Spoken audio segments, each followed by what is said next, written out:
Buenos días, es un gran placer para mí estar con ustedes de nuevo.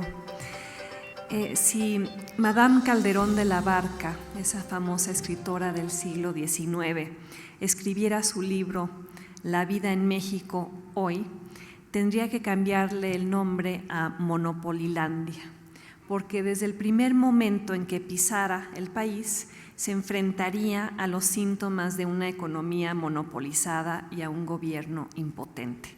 Aterrizaría en uno de los aeropuertos más caros del mundo, se vería asediada por maleteros que controlan el servicio, solo podría tomar taxis de una compañía y si tuviera que cargar gasolina lo haría nada más en Pemex.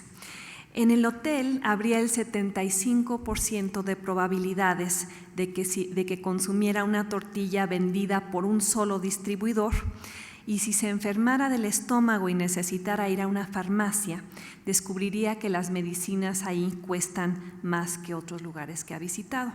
Si le hablara de larga distancia a su esposo para quejarse de esta situación, pagaría entre las tarifas más elevadas de la OCDE.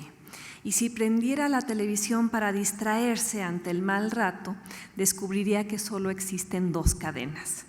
Entonces la pobre madame descubriría que está atrapada en un país donde como ciudadana y consumidora no existe, no tiene derechos, no hay quien luche por ellos.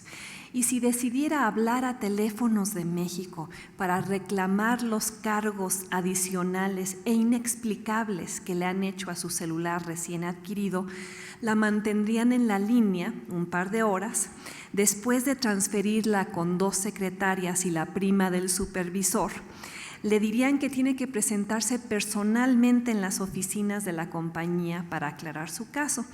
Y si se parara ahí durante horas en la cola e iniciara un proceso de revisión, de cualquier manera le cortarían el servicio, aunque es ilegal hacerlo. Si Madame Calderón de la Barca, persistente ella, contratara a un abogado y peleara para recuperar su dinero, el representante de Telmex le diría que como está cancelado el servicio, ella no es cliente de la empresa y que por lo tanto el reclamo no procede.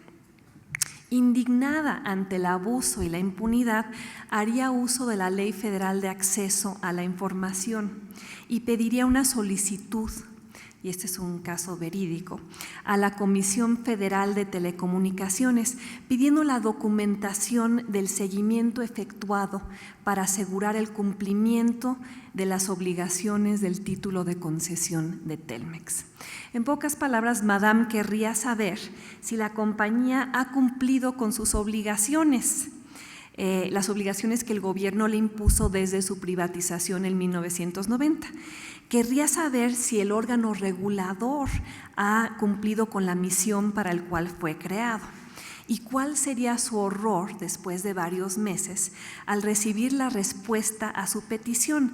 La dependencia le informaría que, y lo cito de un documento textual del IFAI, la autoridad aún no ha elaborado un documento que contenga propuestas de sanciones a Telmex derivado de posibles incumplimientos de las condiciones del título de concesión, dado que la revisión de los mismos aún no ha concluido.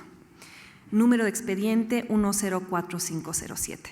Madame Calderón quedaría estupefacta, como yo, la que recibió la información, dado que la COFETEL comenzó la investigación en 1998 y 9 años después no la ha podido concluir, aun cuando Telmex, y ustedes como cableros lo saben, ha incurrido en violaciones flagrantes. Entendería entonces por qué Luis Telles, el secretario de Comunicaciones y Transportes, y el propio Felipe Calderón, presidente de la República, han argumentado que la COFETEL está capturada por los intereses que debería regular. Lo que la pobre mujer no alcanzaría a entender es por qué ninguno de los dos hace algo al respecto. ¿Por qué el señor Telles en cada cóctel que se lo encuentra le dice que confía en él y que está en favor de la competencia, pero al mismo tiempo declara, como lo hizo creo que el año pasado, la inexistencia de monopolios? y se para una y otra vez del lado de quienes los controlan.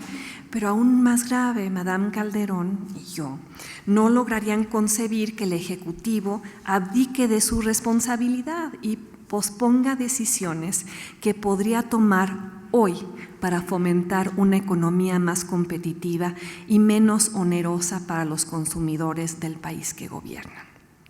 Para entender la situación en la que se encuentra, ella tendría que leer un libro que acaba de salir que se llama Good Capitalism, Bad Capitalism, Buen Capitalismo, Mal Capitalismo, escrito por una terna de economistas que explica por qué algunos países prosperan y otros se estancan, por qué algunos logran promover el crecimiento y otros no logran asegurarlo.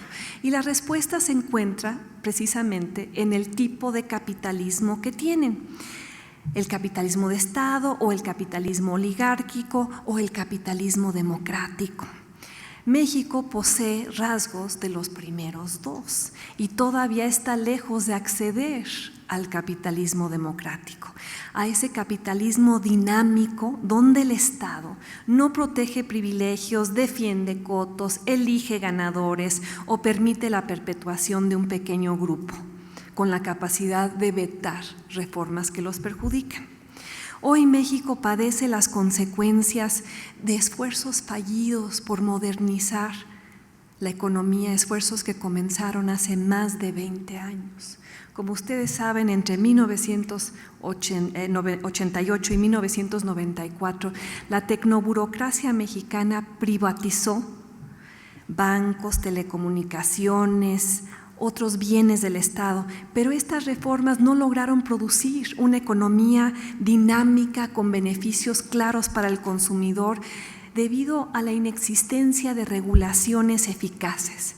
En vez de transparencia y reglas claras, prevaleció la discrecionalidad, producto de la relación cercana entre miembros de la cúpula empresarial y miembros del gobierno que debían regularlos.